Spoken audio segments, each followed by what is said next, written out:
For this lab, Newton's second law was used to predict the motion of a Red Bull can moving at constant velocity and comparing that to the experimental motion of the can captured on video. While creating the model, it was assumed that the net force acting on the can was zero. A plot of both the experimental and modeled motion was created, and both matched up very closely, each with their own constant velocities and only slightly differing slopes. The initial velocity was calculated by delta r over delta t and was found to be 0.273 meters per second in the x direction. Using all of the initial data, Python code was created to create a computational model that would predict the motion of the Red Bull can. Some of the initial conditions and properties of the can were put into Python. The can's mass was 0.3 kilograms, and the initial position of the can was 0, 0, 0, as shown in tracker, and the initial velocity was 0.73 meters per second in the x direction. The code starts at time t equals 0. A while loop was used with the terminating condition being the final time found in tracker. Newton's second law was inserted into the code where it says ball.vel equals ball.vel plus fnet over ball.m times delta t.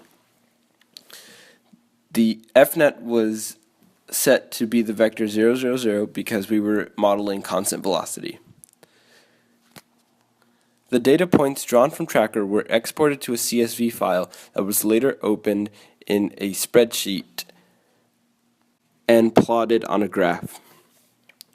As you can see, the two both have constant velocities as shown by the linear slopes.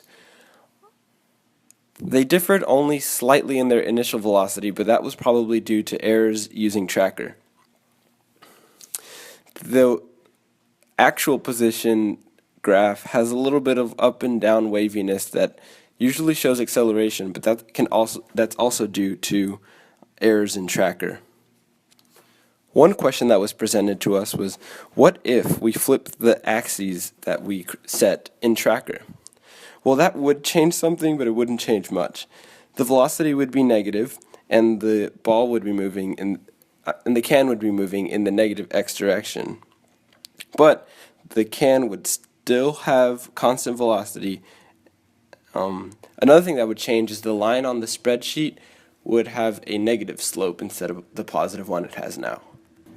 Another question presented is, what does it mean? Does it mean that we can predict every single push and pull on a system?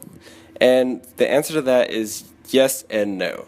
You can predict a lot of the push and pulls, but you can't predict all of them. For example, you can predict the normal force caused by the table the can is on, the gravitational force caused by the earth pulling down on the can, but it's really hard to account for the air resistance, friction, and gravitational force due to everything around the can. Thank you, that is my lab.